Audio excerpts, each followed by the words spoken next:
1800s and 1900s, early 1900s, beans were a staple item in the American diet.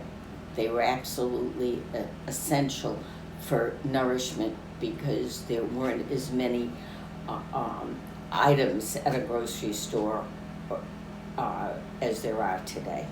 There are many variations of the beans, but in New England, the beans that we ate the most were made with molasses and brown sugar because there was always an overabundance in Boston of the molasses.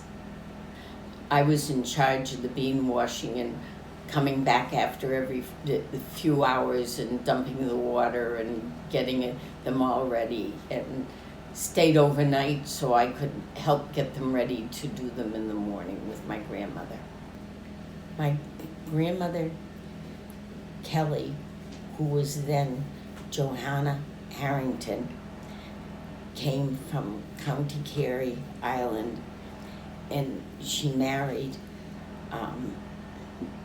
Patrick Kelly, and they came through Ellis Island back in the early 1900s.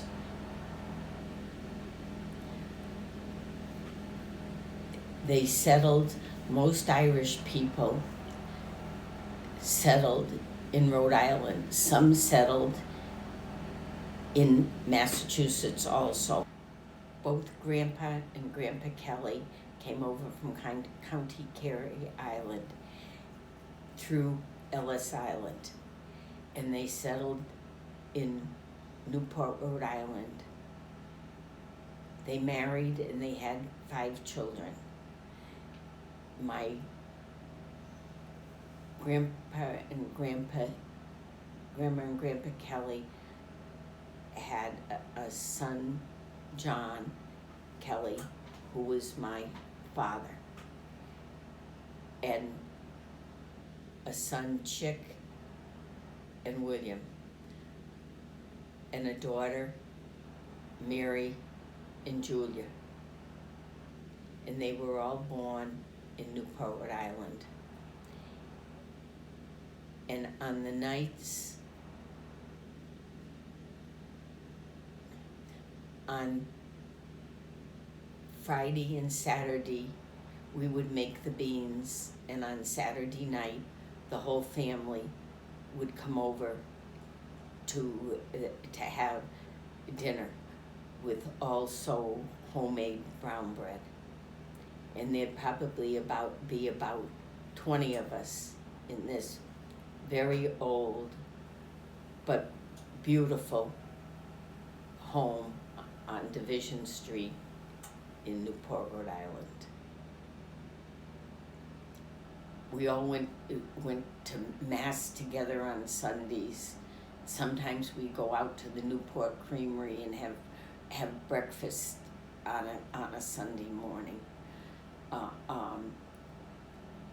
We saw a lot of one another as cousins. I never knew my mother's mother or father. They were gone. My mother's mother died when she was 16, and her father died the year before she was married. So I think he died in 1933. World War II was a very upsetting time in Newport, Rhode Island, because every week the ships would come in to Thames Street. We were just young kids, and all the sailors would come in. They were a wonderful, good-natured group of young men that was always happy to hear us say, "Whoa, we're glad you're home and you're on furlough." And they would always, in Newport on the weekends, be crowded at all the restaurants down on Thames Street. At that time, my father's two brothers, Bill and Chick, were both in the service. My father was a government employee of the torpedo station, so he didn't have to go. And during World War II, and I don't know what year, both my Uncle Chick and my Uncle Bill became prisoners of war.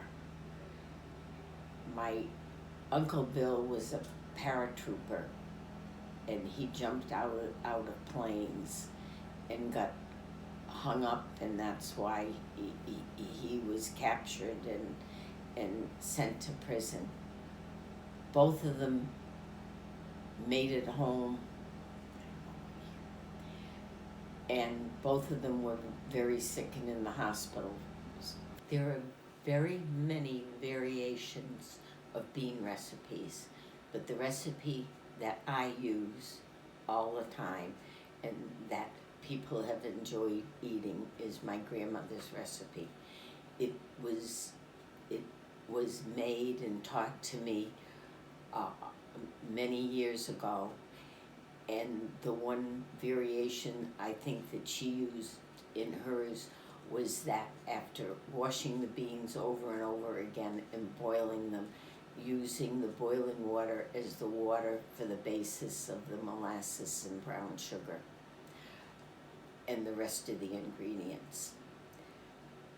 It seemed to give a really nice taste to the beans. And it was so much fun on Saturday nights when everybody would come to Grandma's, the cousins and the aunts and uncles, and not every week, but lots of weeks, and we'd have our bean dinner. It was a joyous occasion with a lot of laughter because everybody interacted so well with one another.